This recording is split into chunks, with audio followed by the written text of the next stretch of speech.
and thank you. This is my second segment on concealed carry topics. And I think this is a fundamental and core issue that people really don't pull apart. And you have to know yourself. So engage a little navel gazing here. Are you the type that engages in these behaviors?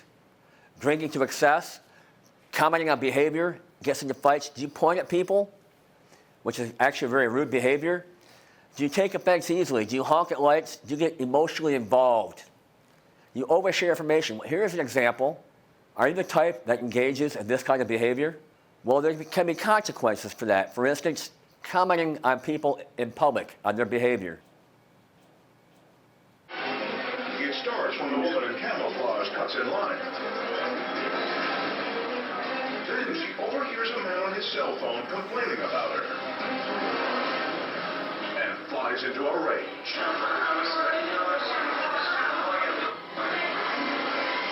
After making her point, she goes to the parking lot. Then, the woman bursts back in. The manager tells her to get lost. And out of the blue, she spits in his face. He storms out from behind the counter to confront her, but quickly realizes why the woman left in the first place. It was to get her 6'4", 300-pound boyfriend.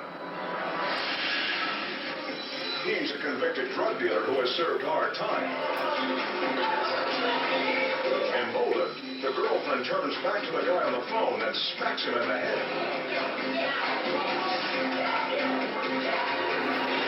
Finally pushed too far, he spikes his cell phone in anger.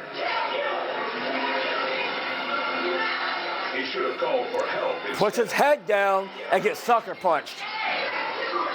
He's now out on his feet. The ex-con clocks the man with a monster sucker punch. And he's not done.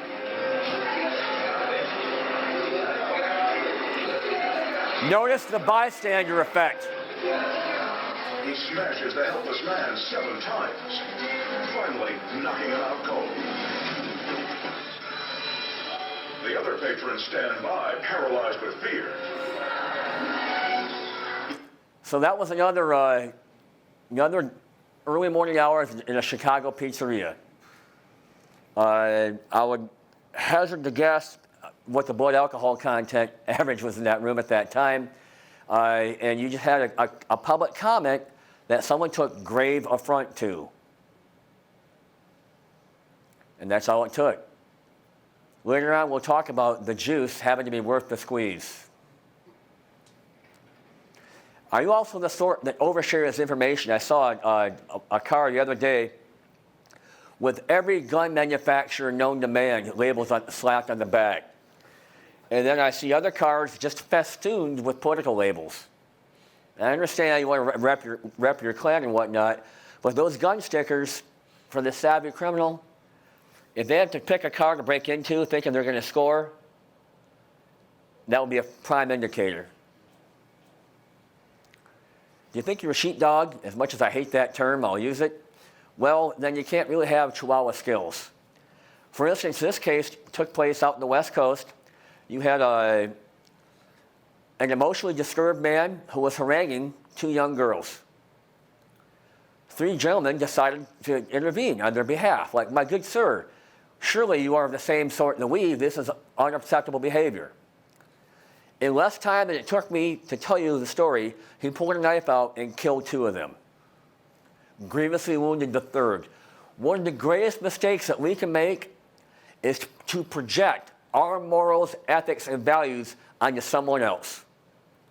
Because that can lead to a huge disparity, with that as a potential result. In this case, this young gentleman down in Norfolk was at a party. There was a knock on the door, and someone wanted to use the phone. They declined. He thought, I think we're about to be robbed. So he went back to his apartment, retrieved his handgun, and waited. Sure enough, shortly thereafter, the door was kicked in. And he had the drop on the criminal and told him to put his gun down.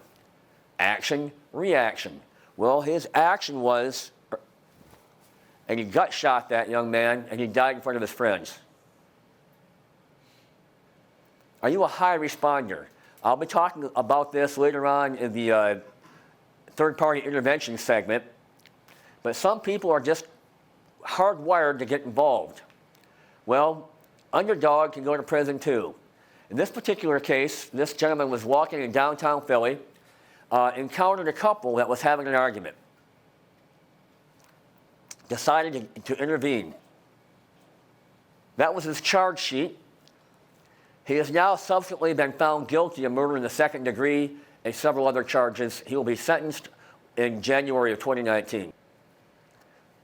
The only tool he had was a hammer. His response to being punched in the face was to shoot somebody in the chest 3 times. Are these your friends? Drama llamas? Then maybe concealed carry isn't for you. Let's peel back the layers of you a little bit. And there are actually 2 yous. There's the human being you. And you are the sum of all these characteristics. Your life experience, your family, your intellect, your values, your ego. These are actually the foundation of your mindset and self-worth. I'm not going to go down the whole Freudian thing here. And I would submit to you that this is your real everyday carry. People talk about what kind of pistol they have on board or their pepper spray or their knives. This is you everywhere you go. That is your everyday carry. And then there's the human being you. And our emotional states that we can pass through. And these are very transient as we go through our lives. And then there's the human animal you. And under stress, all these lovely chemicals go into our bloodstream after a few seconds, and we can manifest these characteristics. It's generally referred to as the chemical cocktail. And it's adrenaline and a couple other drugs that these wonderful glands of ours produce and squirts into our bloodstream, and it affects our performance and our perception. One of these things can be tunnel vision. Right now, I've got this field of view. If you were to point a pistol at me and scream, I get this field of view. As my reptilian brain takes over and I focus on the mainly perceived threat. After events, does anyone remember the shakes? The butterfly feeling in your stomach? I know sporting events or military exercises or actual missions, we get that gnawing going on. That's just the nerves churning your stomach. The shakes afterwards are the neurochemicals that are being burned off. A great explanation can be found in Pressfield's book, Gates of Fire, about how the Spartans, and they fought another city-state to impress them into the coming war against the Persians. And after the battle, the young guys were trying to dress their hair. And the old guys laughed at them because they knew they had lost those fine motor skills as a result of that chemical dump. They called it fear shedding. It's a great book. I really highly recommend it. Rapid shallow breathing, part of body alarm reaction. Heart rate goes up, respiration rate goes up. The brain is saying, I need oxygenated blood to the major muscles. Let's get this going on. Auditory exclusion. We learn primarily visually. Under sufficient stress, the sound gets turned off.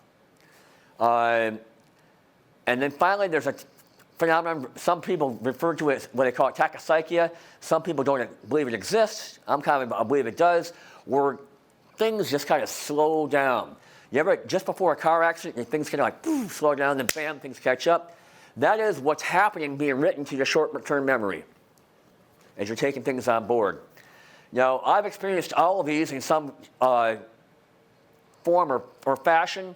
The greatest example I can have was a rabbit hunt with my grandfather and my brother Jim.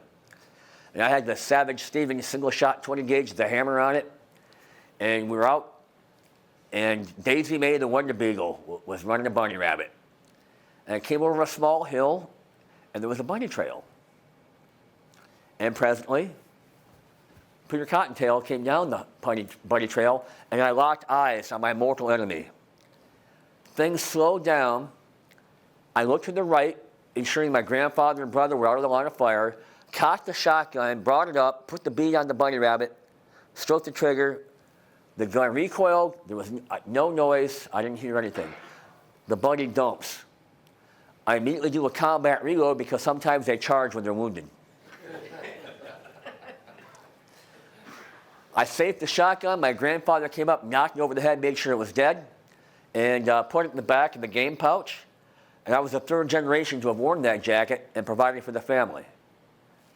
But things definitely slowed down. There's auditory exclusion. Now, you may or may not experience any of these or some of these. Some people, particularly in the military or highly trained law enforcement that are subjected to stress constantly, are much less affected because they've grown, I hate to use the term inoculated, but more accustomed to that level of sensory input and functioning through it. So I'll refer to Barrett Tillman. He's an aviation author. You won't rise to the occasion. You will default to your level of training. And I would add the caveat, your level of mental preparation. I can't recall where I'm sourcing this from. It's been years ago. I've read it. You can anticipate a 30% degradation in your fine motor skills under that sort of stress unless you have overlearned these skills and trained to that standard to operate in that environment. There are degrees of competence. There is, for instance, unconscious incompetence, where I have this thing and I don't know what it is. There is conscious competence, where I have this thing, I know what it is, and I know I don't know what to do with it. There is conscious competence, where I have this thing, and if I put some mental effort into it, I can make it do what I need it to do, but I have to be cognitively engaged. And finally, there is unconscious competence, where I can perform these tasks while keeping my head up and looking around and making other decisions about what's going on around me. That is the zenith. Questions to ask yourself, because it's all about you. You have taken this responsibility. If you pull that pistol out, even to display it as a show of force to back someone down, you'll be subjected to incredible scrutiny. In some jurisdictions, much more than others. You will be held accountable and live with those consequences. So think about the consequences and ask yourself in that event, why have you done this? Ask yourself, can you adopt the gray man lifestyle? Just kind of blend in. Most importantly, can you deal with the fact, the consequence of taking someone's life?